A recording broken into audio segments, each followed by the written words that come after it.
So first things first, I'm not going to apologize for being gone for so long. This channel is a hobby of mine for now. It's not a job to me, so I'll only be making things when I actually have an idea or something sounds fun. I would rather do that than to become creatively bankrupt and despondent towards the idea of uploading. Regardless, let's get into today's topic. So, production management, storage, and consolidation. Reusable assets are your friends, and if you can, reuse or recycle footage, music, art, or sound bites for anything, you should. It should be a priority. It's not cutting corners, it's not lazy, it's creating a smarter workflow so that you can focus your overall energy, money, and efforts on other elements of production that might be a little bit more important. So let's go over setting up a storage system for your files, how to work with limited storage and space, and essential long-term investments that'll help you get your projects done faster. And when I say investments, I'm not necessarily talking about money or products, though eventually we will have to make some investments somewhere, but we'll get to that when we get to that at another point in time. That's another video planned for another time.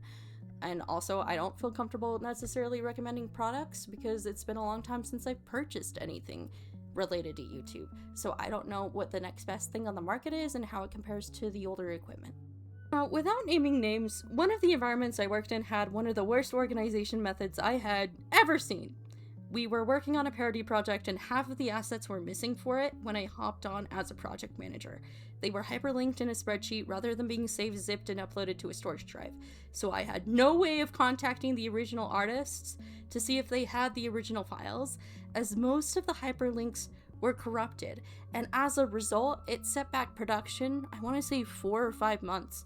Tons of assets had to be redone, and I felt terrible about it because I'm sure those artists who had worked on that project were looking forward to seeing their parts in the roles, only to see that they were cut out. And if you've ever been in that situation, it's embarrassing and frustrating. But I want to say that I did everything in my power to contact who we still had on a contact list to see if they had those assets still. Not a lot of people got back to me. A few did, so we were able to save a few, but there was a lot that just disappeared.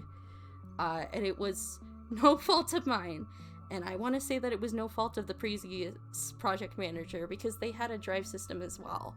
The issue was the person who was manning all of these projects. Needless to say, the past method that was used for organizing things wasn't gonna work. So to prevent that mess from ever happening again, I developed a new organization system. I spent months putting together a drive system and organized the files myself. I tracked down all of the puppet avatars. I tracked down all of the background art. I tracked down all of the merchandise files to make sure that they were available to the team and to the editors and the artists anytime that they were needed. The boss of the operation did not think that this was the worthy investment into the team and lost the drive multiple times. Needless to say that the team was pissed and I was pissed, but the details of that story can be discussed at another point in time if I ever choose to discuss it at all. Needless to say, the more people that you have involved in a creative space, the more easily accessible your asset should be. You should not be creating unnecessary work for yourself and for your team. You have to think about the other people around you and how your actions affect them. And if you're not thinking about that as you're moving forward, you're going to leave people behind. And you're going to cause conflict and problems that never needed to happen in the first place had you just backed up your files. So even if it's just for personal use, it can be extremely useful to you to have some type of Dropbox or iCloud or Google Drive, something. We're going to be using Google Drive for this presentation since almost everybody on the international level from any physical background can access it because it's not a paid-for system. It is if you want a ton of storage, but if you want a baby amount of storage and you're just doing it for yourself, it's a great place to start. If there's enough interest in other potential suites, then we can go over that as it comes up. Now, while spreadsheets are not an ideal way to source and store assets from several sources that could easily be corrupted or deleted after a certain point in time, they're still an excellent organization system for planning out projects and scheduling tasks for yourself or your creative team. Breaking down your upload schedule and your development schedule in one consistent place is beneficial to keeping track of it better, but Don't put yourself or others on an unreasonable crunch time. Do some internet speed tests. Throw something together quickly that's a long video file, like an hour or two long, and test to see how long it takes to export. For visual design or illustration, record yourself while you are working using your usual workflow and track the hours. This will give you a median base point expectation for how long something can typically take to make, so that you are setting realistic deadlines and timestamps for yourself and your team. And even with that, I'd still give yourself and your team an additional 2 days to a week of bandwidth for potential emergencies like medical issues or unplanned life events. And even then, if something doesn't go according to plan, just notify your subscribers and post of the delay and when the next anticipated upload can be expected, unless you have not made the deadline public knowledge. If they are not aware anything is wrong, then there's no need to overcorrect and apologize. Just stick to your plan and do your best. How you choose to break them down is your choice. How you choose to break down your assignments and all of your tasks, what I'm saying. That's your choice. But personally, I like to separate by date and then categories of the task. So let's say I started a project today, January 10th, 2026. I'm going to break that down for that day, and then I'm going to calculate how many days or weeks it'll take more realistically to get certain different aspects of production done. And that's my baseline goal. It's not a hard deadline. I'm not going to punish myself for not making it to that deadline. I'm just going to do my best to hit that goalpost. And, forgive myself and others when that doesn't happen. As you're working and as you're developing things, try to back them up as you go and take into account, I think I mentioned it before, but there's tons of stuff in public domain. There's tons of stuff that you can access that other people have already created. So take some time, hunt down sound bites and clips or music one day. Don't just download everything all at once. You don't need a majority of everything. Think about your aesthetic, think about your branding, and think about the content of the video, and just grab it as you go as needed. So sound bites and clips or music one day, working on art another day, separating the assets by what is public domain, what is fair use, and what is limited use. Like, some background music can only be used on YouTube and some can only be used on Twitch because of licensing agreements with those companies between them and the artists and the artist representatives. If you are a musician, you can record your own music, as long as you own the rights to that music. And even amateurs can record their own Foley techniques and their own sound bites and their own sound effects. There's nothing stopping you from doing it. Then, once I've got all of those assets that I need, I determine what visual assets I need using the same management method of making my own. If the project is really big, I save the assets using an acronym system, and that helps me keep track of where things are going, like breaking things down by the scenes and the acts and color keys and all of that. I try to keep track of where it's all going and what it's all supposed to be labeled as. This changes from project to project as I develop and refine better workflows for different types of projects. But the most important thing is the MF file system. This is the one element of my workflow that I've been using for years, and it has not changed because it has done me so well. So for my system, MF stands for master file. I typically use this acronym for the full timeline video editing file, or the full raw audio file that I'm recording, or the art pieces I'm making that are all saved in one Photoshop file or Clip Studio Paint file. If it starts to get too big, then I split the file and zip what has already been finished as MF-1, MF-2, and so on. Then I extract the parts that I need as I go until I'm ready to put them together in the full timeline. And if you want to make sure you don't forget, open your Notepad app and make a filing key that summarizes your acronym systems so that you never forget what something means. That way, if you're working on a project and you need to take a break for like a couple of months for something in your life, or because you're working on a different project, when you come back to it, you're not going to be lost. You're not going to be like, oh, what did I mean by FPL1? I don't know what that means. You have the key there, and it's going to explain to you what that means, so you'll be able to figure it out. Lastly, once your project is done and you're ready to export, make sure that you wipe any unnecessary files, but keep the master files. Keep the master files.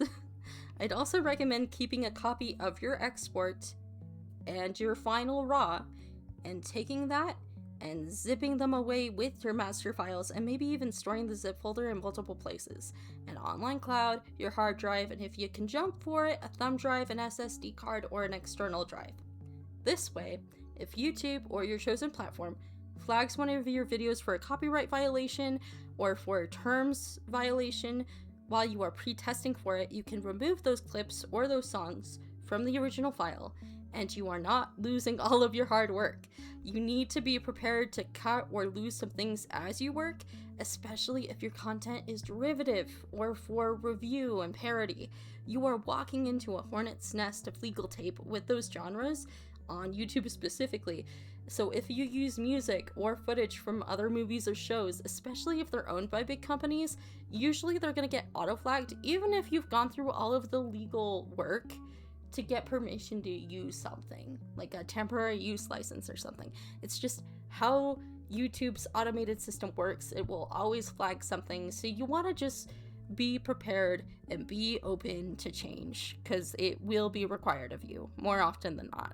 A lot about animation or like an editing style that doesn't involve a lot of live action things, because I have less experience with live action things, but that doesn't mean I don't have any experience at all. So I'm going to cover a little bit of that too. I do want to talk about like consolidating assets such as props and backdrops. So with physical props or sets, if it's at all applicable, keep them stored someplace clean and coordinated. Again, I can't talk on this point as much because it's been a very long time since I've done anything with live performance or video, but generally speaking, if you are storing for yourself, keep your costumes and wigs clean and go through them once every 6 months to wash them so that they don't get musty and they don't attract bugs. You can organize them however you would like. My preference is by size and then by color, back in the day that is. But nowadays it's size and theming. So I group together pieces for specific time periods or genres so that they are easier to find on a project by project basis. Props and sets should be light, they should be compact, and they should be easy to travel with. Sets should be easy to take apart and put together, or be simple to fold into themselves. In the matter of backdrops, green screens, and drop cloths, all those types of more, I guess you could say, 2D plain assets. Makeup and makeup brushes, whether it is traditional makeup or more stage makeup with like latex and Ben Nye products and all of that, you want to make sure that you're going through them regularly to make sure that you don't have anything that's expired, and you should use an oil-based cleaner to get it off of your face and your brushes for minimal invasiveness when removing most makeups. Then wash your face with water and your choice of a cleanser. If you are breaking out even after you've washed the makeup off and you don't normally break out, your makeup might be expired and you should probably throw it out just to be safe so that you don't get sick. Store your makeup someplace clean and coordinated. Reuse, reduce, and recycle as much as possible with what you can reuse.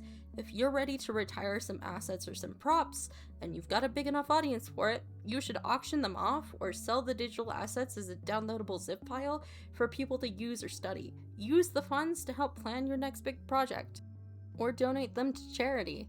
Both are good causes, but if you need to get rid of something, try to resell it so that somebody who cares about it retains it, or somebody who also wants to create is reusing it. I'm gonna go off script for a minute, and that's a terrible idea because I'm an but person, but I do want to talk a little bit about personal experiences with storage management as well. My mom did photography for most of my life, and so we handled a lot of backdrops and a lot of lights and a lot of props. The lights usually had diffusers attached to them. It was usually like a ton of equipment. So when you have specialized equipment, keep the original bags and packaging because it's easier to store it that way than to try to invest money into a proper, quote-unquote, proper storage space. You can design a storage space over time as you consolidate stuff and as you collect things and as you figure out what equipment works for you. But generally speaking, keep the original packaging. It makes it easier to resell later on. Also helps you keep in mind the product specs if there's something specific or particular, and if you need to like call in the warranty or you need to try to fix it yourself if some part is damaged, you can usually find like the product code ID or something, and you'll be able to track down a tutorial or a user manual a little bit faster online in case you've lost it.